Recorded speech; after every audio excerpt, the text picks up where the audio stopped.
Morning, everyone. For Serra, I'm Cody Weddle in Caracas, Venezuela.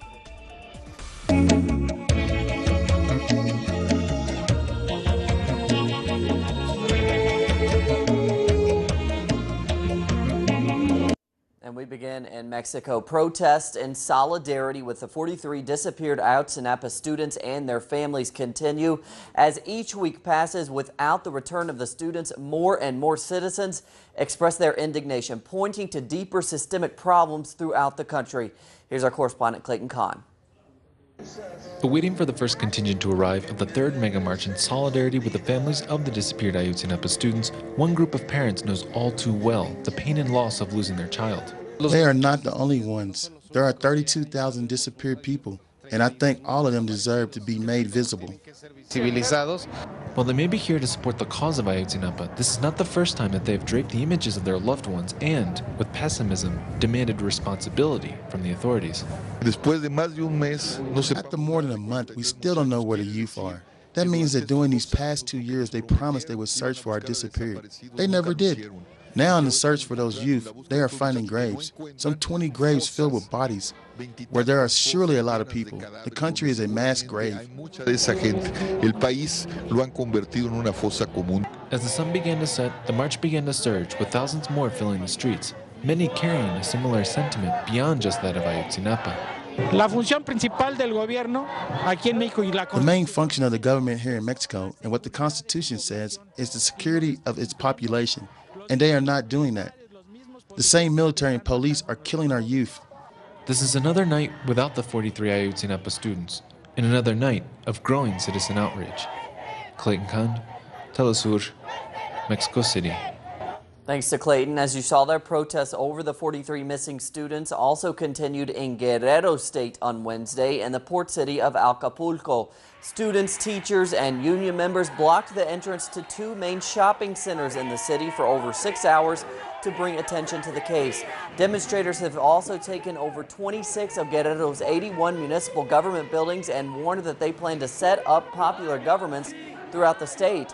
Authorities are believed to be behind the disappearances. The mayor of Iguala and his wife have recently been arrested for their connections to the crime, but it is still unknown whether they know the current location of the missing students.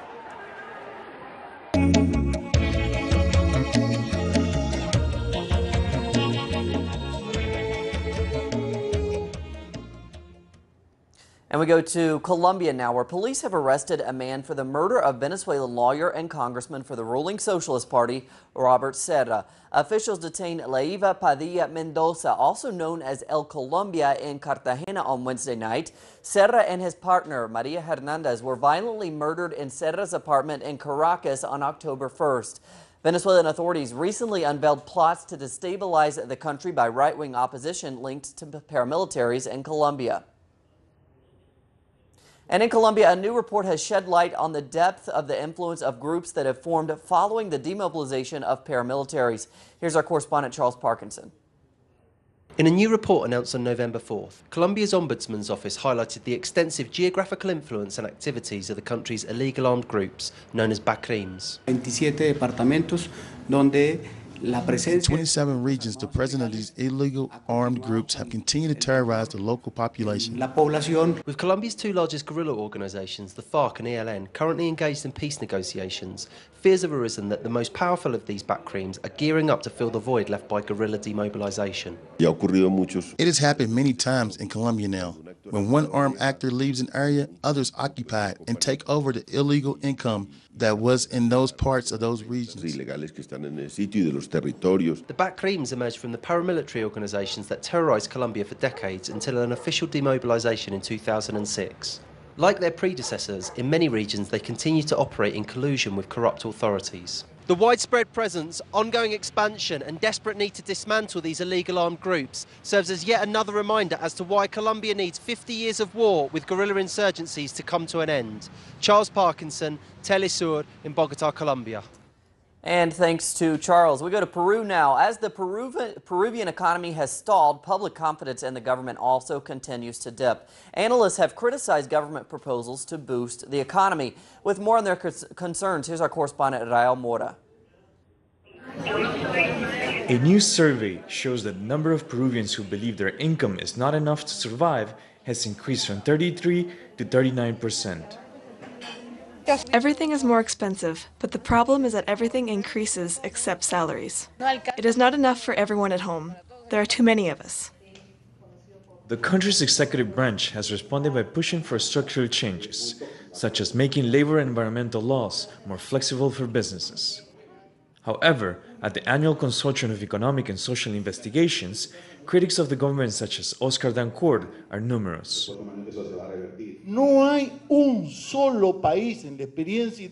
There isn't a single international experience that has overcome a recession generated by the falling prices of raw materials and capital flight with structural changes.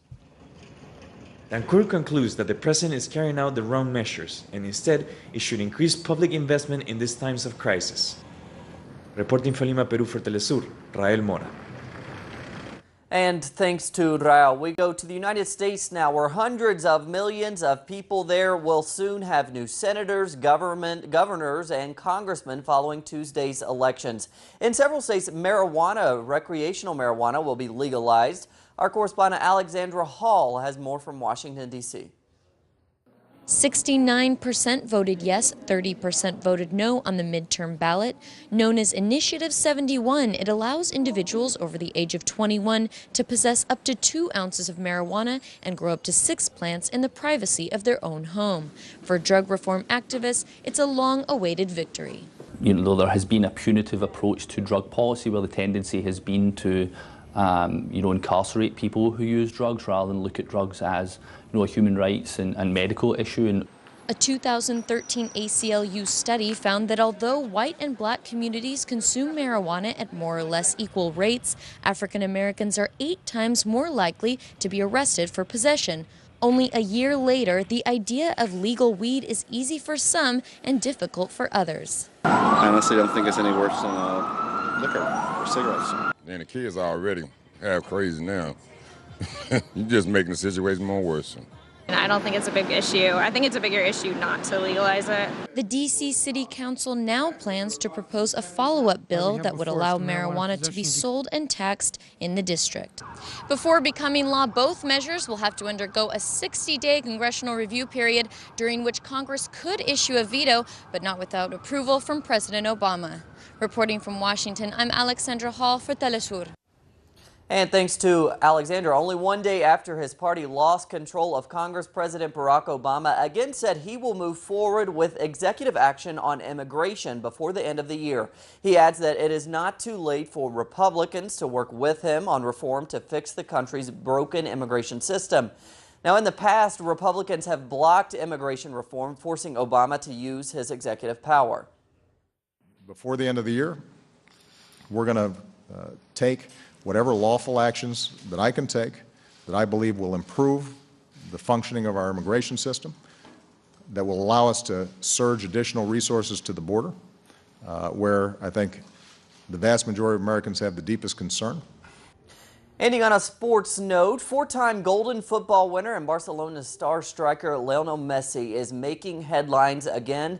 The Argentine football player equaled Real Madrid legend Raúl as the top goal scorer in the history of the Champions League with 71 goals.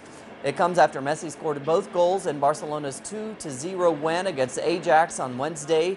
Messi headed Barca in front 9 minutes before halftime and then prodded home Pedro Rodriguez's low cross to match Raúl's mark in his 90th appearance in the competition. Messi now leads Real Madrid rival Cristiano Ronaldo by 1 goal after the Portuguese player failed to find the net against Liverpool on Tuesday. We have plenty more on those stories and plenty others at our website, telesurtv.net/English. For Telesur English, I'm Cody Weddle. Have a great Thursday.